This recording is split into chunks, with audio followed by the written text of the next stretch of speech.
ودي ايه؟ دي تعتبر زاوية سقوط بالنسبة لدي. يعني لو انا لغيت ده، لو انا لغيت دول كده، لو انا لغيت الجزء ده كده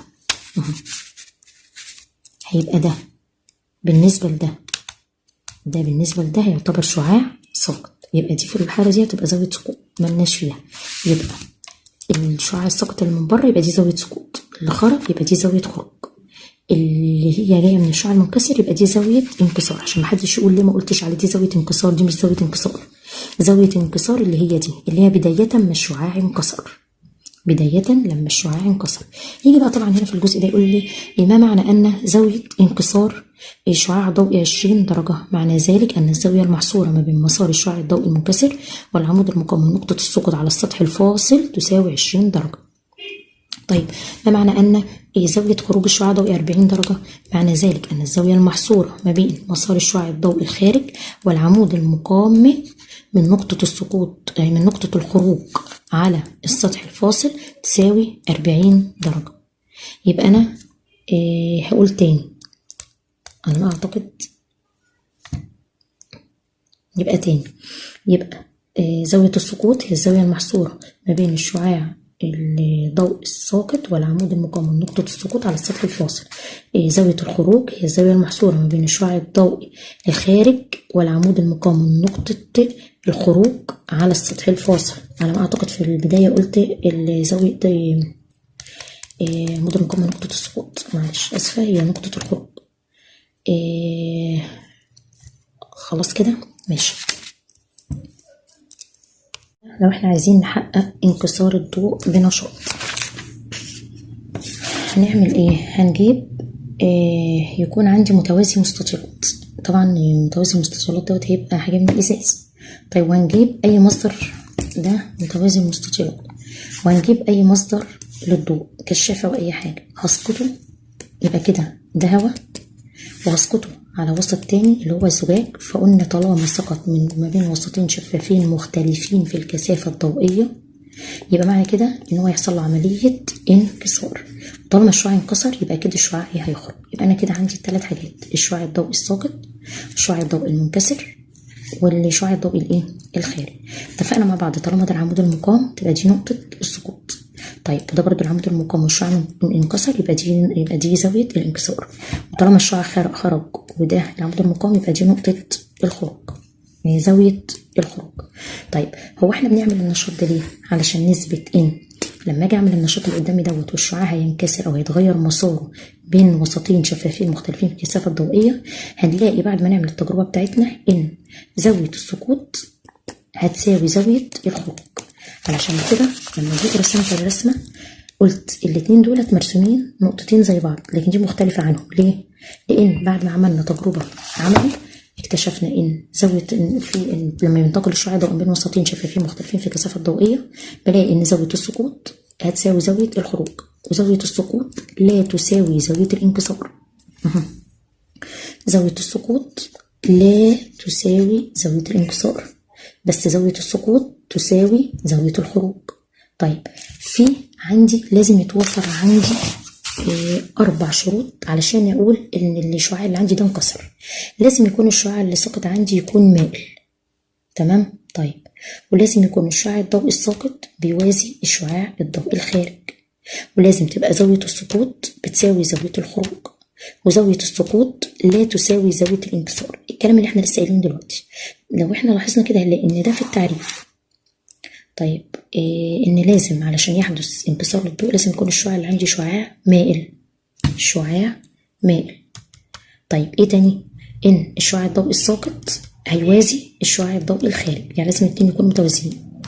طيب هلاقي ان زاوية السقوط بتساوي زاوية الخروج. طيب ايه كمان؟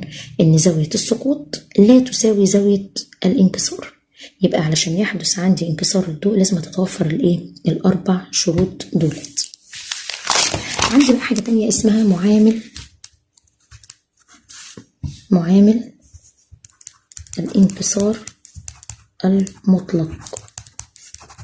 ايه بقى معامل الانكسار المطلق ده؟ معامل الانكسار المطلق هو النسبة بين سرعة الضوء في في الهواء وسرعته في هذا الوسط الشفاف. يبقى معامل الانكسار المطلق للوسط. ايه هو معامل الانكسار المطلق للوسط؟ هو النسبة ما بين سرعة الضوء في الهواء وسرعته في هذا الوسط اللي انا عايزة اجيب معامل الانكسار المطلق بتاعه. يعني لما اكتب علاقة رياضية يبقى اقول معامل الانكسار المطلق رمز له بالرمز ن بيساوي سرعة الضوء في الهواء على سرعة الضوء في الوسط. سرعة الضوء في الهواء على سرعة الضوء في الوسط. بيقول لنا دايما معامل الانكسار المطلق للوسط بيبقى أكبر من الواحد الصحيح. ليه؟ أنا لسه قايلة من شوية إن سرعة مين في دول سرعة الضوء فيه أكبر ما يمكن؟ الهواء. يعني سرعة الضوء في الهواء هتبقى أكبر من سرعته في الماء، هتبقى أكبر من سرعته في الزجاج. يبقى لما أجي أطبق الكلام اللي أنا بقوله على القانون اللي عندي، يبقى سرعة الضوء في الهواء أكبر من سرعته في أي وسط تاني، يبقى لازم هيكون معامل الانكسار المطلق في الوسط يبقى أكبر من الواحد الصحيح. تاني، يبقى ليه معامل الانكسار المطلق ليه معامل الانكسار المطلق للوسط بيبقى دايما اكبر من الواحد الصحيح، لان من القانون بتاعي بنقول ان معامل الانكسار المطلق بيساوي سرعه الضوء في الهواء على سرعه الضوء في الوسط. واحنا لسه قايلين من شويه ان سرعه الضوء في الهواء اكبر من سرعته في اي وسط تاني. طيب حاجه كبيره على حاجه صغيره، يبقى لازم المقدار اللي عندي يبقى اكبر من الواحد الصحيح.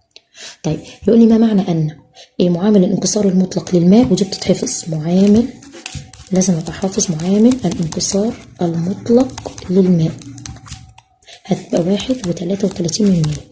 لو كلنا لاحظنا ان انا هنا مش كاتبه وحده، يبقى هنا كده مفيش وحده لمعامل الانكسار المطلق. معامل الانكسار المطلق ملوش وحده قياس. ليه؟ لان انا بقول عباره عن نسبه ما بين سرعتين. لما اقول السرعه اول واحده دي السرعه بتاعتها متر لكل ثانيه، ودي السرعه متر لكل ثانيه، يبقى دي هتروح مع دي، يبقى انا كده ما عنديش وحدات. يبقى معامل الانكسار المطلق للوسط ملوش وحده. ليه؟ لان انا بتكلم عن نسبه ما بين سرعتين، بتكلم عن نسبه ما بين سرعتين. طيب برضو السؤال اللي احنا لسه قايلينه من شويه الاول، يبقى لازم احفظ ان معامل الانكسار المطلق للميه 1.33%. قال لي ما معنى ان معامل الانكسار المطلق للماء 1.33%؟ معنى ذلك ان سرعه الضوء في الهواء اكبر من سرعه الضوء.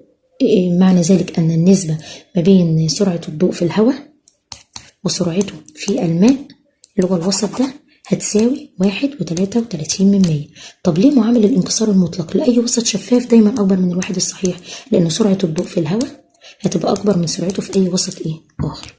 في ملحوظة مهمة جدا لازم إن احنا نحفظها ونخلي بالنا منها.